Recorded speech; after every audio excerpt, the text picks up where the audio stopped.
जिन्होंने सदियों तक शूद्रों को पढ़ने लायक नहीं समझा, आज वो हमें फिल्म बनाने लायक भी नहीं समझते। जिन्होंने हमारे पुरखों को मंदिर के बाहर रोते देखा, वो आज हमारी मूवी से डर के बौखला रहे हैं। जिन्होंने झूठ का इतिहास लिखा, वो अब सच के ट्रेलर से भी कांप रहे हैं। तुम्हारे गुरुओं ने हमें चुप रहना सिखाया था, अब हमारे गुरु फूले ने हमें बोलना सिखा दिया है। तुम्हारे लिए ज्ञान का दरवाजा कभी खुला नहीं था, और अब जब हम दरवाजा तोड़कर अंदर आ रहे हैं तो तुम्हारी दीवारें कांप रही हैं। हमसे इतिहास छीना गया, अब हम वो इतिहास स्क्रीन पर वापस लाएंगे, और इस बार कोई मिटा नहीं पाएगा।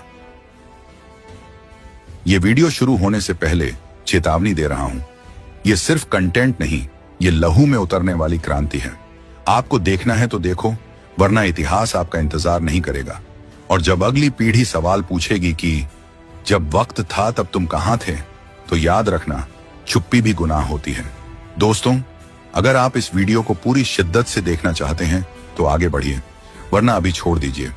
अगर आप चैनल पर पहली बार आए हैं तो सब्सक्राइब जरूर करिए और कमेंट में अपना जिला का नाम लिखिए, ताकि हमें भी पता चले कि ये विचार, ये चेतना कहां तक पहुंच रही है। जब कश्मीर फाइल्स सिनेमा हॉल में गूंज सकती है, तो फिर फूले फिल्म से इतनी घबराहट क्यों? ये सवाल अब सिर्फ एक फिल्म का नहीं, बल्कि एक पूरे सिस्टम का चेहरा खोलता है। कहानी सिर्फ एक मूवी की नहीं है, ये कहानी उस लॉ की है जो सदियों से बुझाने की कोशिश की गई।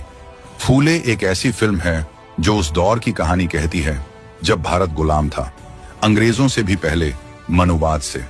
जब एक महिला का स्कूल जाना पाप समझा जाता था, जब किसी शूद्र का ज्ञान देना अधर्म कहलाता था, उसी दौर में खड़े हुए दो नाम, महात्मा ज्योतिबा फुले और सावित्रीबाई फुले। लेकिन अब जब ये कहानी पर्दे पर आने वाली है, तो मनुवादी पेट पकड़कर चिल्ला रहे हैं, ये फिल्म नहीं चलेगी। क्यों भाई? क्या इस देश का इतिहास सिर्फ राजा महाराजाओं का है? क्या सिर्फ उन्हीं लोगों की कहानी दिखाई जाएगी जो तुम्हारे वंश से आते हैं? जरा सोचो, एक फिल्म जो शिक्षा, समानता और इंसाफ की बात करती है, उससे अगर तुम्हारा सिस्टम हिल रहा है तो समझ लो, तुम्हारा सिंहासन ही झूठ पर टिका था। सच ये है, फूले मूवी तुम्हारे डर का आईना है। डर इस बात का कि लोग जान लेंगे कि पहली महिला टीचर कोई सावित्री देवी नहीं, बल्कि सावित्रीबाई फुले थी। डर इस बात का कि दलित बहुजन समाज को पता चल जाएगा कि हमारे पुरखे भी महापुरुष थे, और उन्होंने तलवार नहीं, कलम और क्रांति से लड़ाई लड़ी। और सबसे बड़ी बात, इस फिल्म में मंदिर नहीं जलते, बल्कि ज्ञान की मशाल जलती है। और यही सबसे बड़ा खतरा है तुम्हारे लिए। तुम्हारे लिए राष्ट्र का